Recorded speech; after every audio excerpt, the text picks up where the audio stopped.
What if a band got so big so fast that the pressure of their own success nearly destroyed them before they could make their second record?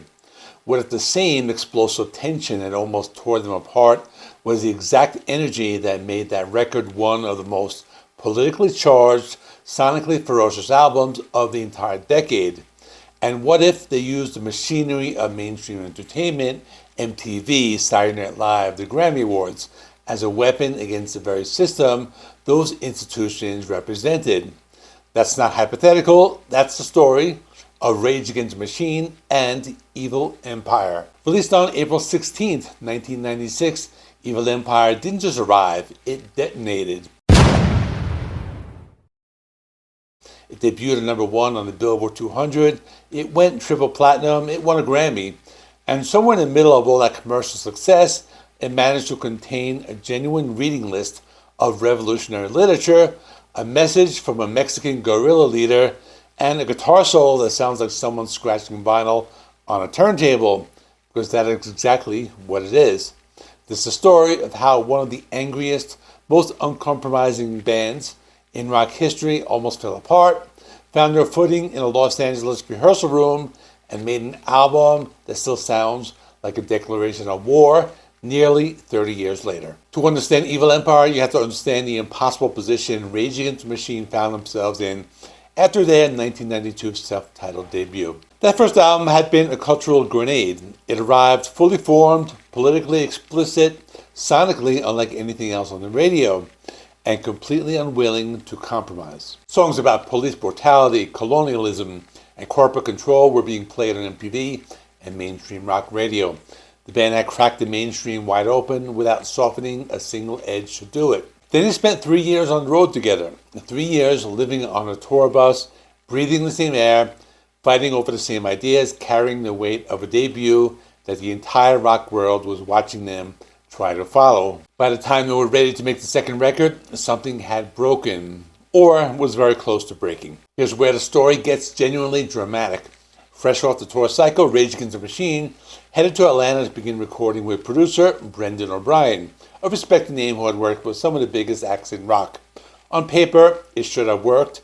In practice, it was a catastrophe. The band fought, not creatively disagreed, fought violently by multiple accounts, and so severely that they briefly disbanded entirely. Drummer Brad Wilk later recalled that after 3 years living together on a tour bus, they had simply gotten sick of each other to the degree that they made a collaboration feel impossible.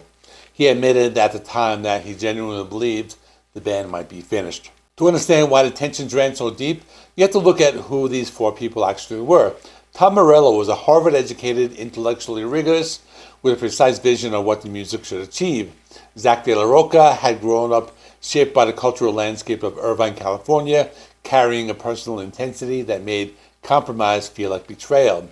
Every member was strongly opinionated, politically driven, and constitutionally unwilling to bend.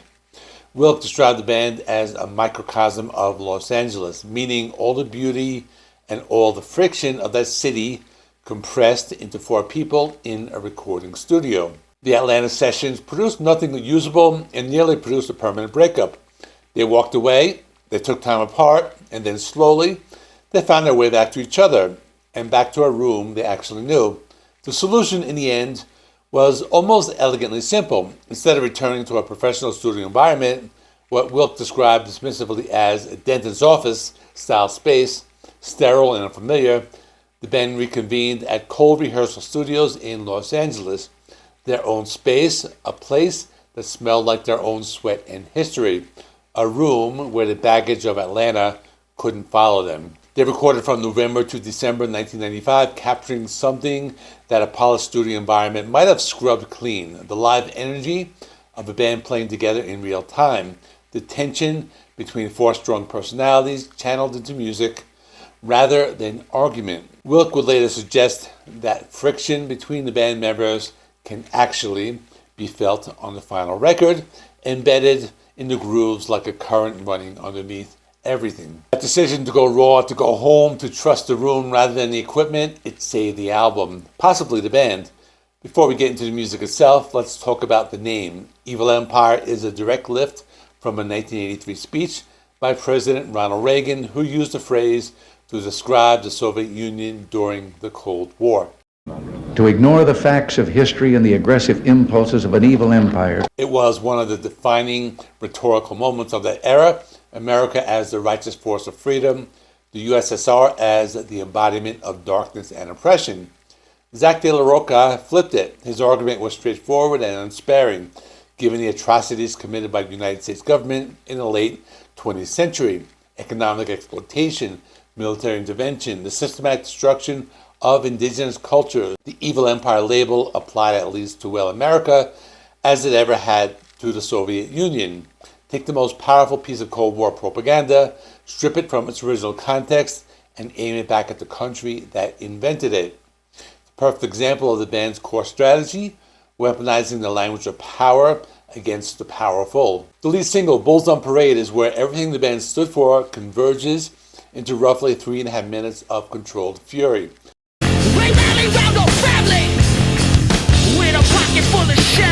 Lyrics are a direct assault on the United States military-industrial complex, the relationship between government, defense contractors, and military spending that critics argue prioritizes weapon production over basic human need. The imagery is unambiguous. Weapons, not food, not homes, not shoes, not need. Just feed the war cannibal animal. There's no metaphor to decode. The argument is stated plainly, and then the band proceeds to detonate it. But the sonic dimension of the song is where things get genuinely innovative. Tom Morello's guitar solo on Bulls on Parade doesn't sound like a guitar solo. It sounds like a DJ scratching vinyl records, because technically that's what he's doing. The technique involves toggling a kill switch, flipping the pickup selector rapidly between the active pickup and a dead one, while simultaneously rubbing his fretting hand across the strings.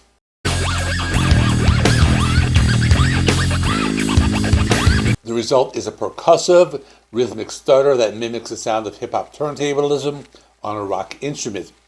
His equipment was equally unconventional, a custom guitar literary inscribed with the words, "Arm the Homeless," running through active EMG pickups, an Ibanez Edge bridge, and a Marshall JCM 800 amplifier. Effects included the Dicatec WH1 whammy pedal, a Dunlop Crybaby wah held in a trio position, and various Boss delay and tremolo units. The sonic vocabulary Morello built was unlike anything in mainstream rock, and it made Bulls on Parade immediately, unmistakably identifiable. What makes Evil Empire more than just an angry rock record is the specificity of its politics. This isn't generalized frustration. Every track is aimed at something real. People of the Sun is an explicit act of solidarity with the Zapatista movement.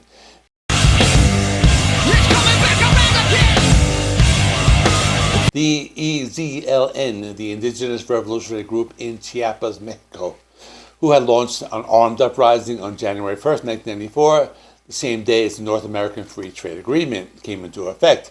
De la Rocha didn't just write about the Zapatistas from a distance. He visited Chiapas 4 times between 1995 and 1996, living among them, understanding their struggle firsthand. Without a Face addresses Mexican-American identity and the militarization of the U.S.-Mexico border. Yeah, try to look back to my past long lost. The line, "Got no card, so I got no soul," cuts to the core of how documentation and legal status determine human worth in the eyes of the state. Down Rodeo targets class warfare and racial inequality.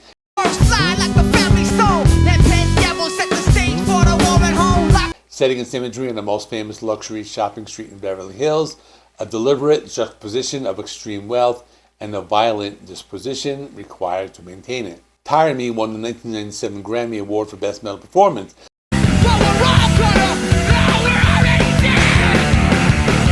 A genuinely strange sentence when you consider that it's a song criticizing celebrity culture and political apathy, accepting an award from the music industry establishment. The band even included a reading list in the CD booklet, a photograph of stacks of books featuring Howard Zinn's A People's History of the United States, Karl Marx's Capital, Noam Chomsky's Manufacturing Consent, and Che Guevara's Guerrilla Warfare, a Grammy-winning major label release that pointed its audience toward revolutionary literature. Only Rage Against the Machine. No discussion of Evil Empire is complete without the Saturday Night Live incident on April 13, 1996.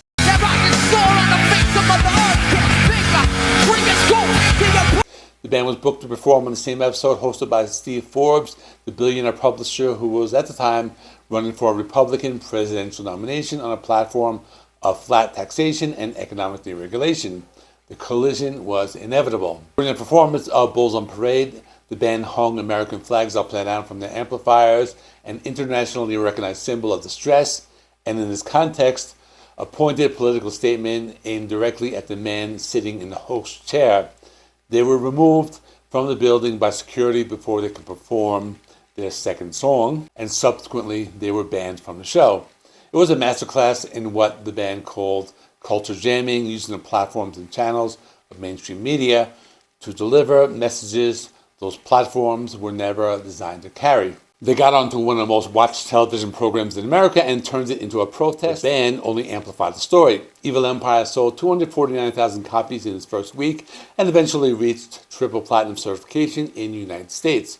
Bulls on Parade became the theme for the Houston Texans defense, a goal song for the New York Red Bulls, and was cited by Stone Cold Steve Austin as the inspiration for his legendary WWE entrance theme. The band that almost destroyed itself in an Atlanta recording studio had somehow made an album that embedded itself into the culture at every level. From guerrilla concerts in Mexico City featuring messages from Subcomandante Marcos to professional wrestling arenas in Middle America. That is a paradox at the heart of Rage Against the Machine, and it lives most fully in Evil Empire. The anger is real, the politics are real, and somehow, impossibly, it all became enormously, undeniably popular. Usually at this time, I direct you to another review of Rage Against the Machine that I did on the channel, but surprisingly, this is my first time doing a video on this band, so I'm going to direct you to a playlist featuring all anniversary reviews of 2026 so far. So there's a wide variety of stuff that you can check out in that playlist right there. In the meantime, thanks for watching. Please like this video. Helps me with the YouTube algorithm. Please subscribe if you're not already. I do rock and metal reviews, rankings, and more. Thanks for watching. See you in the next one.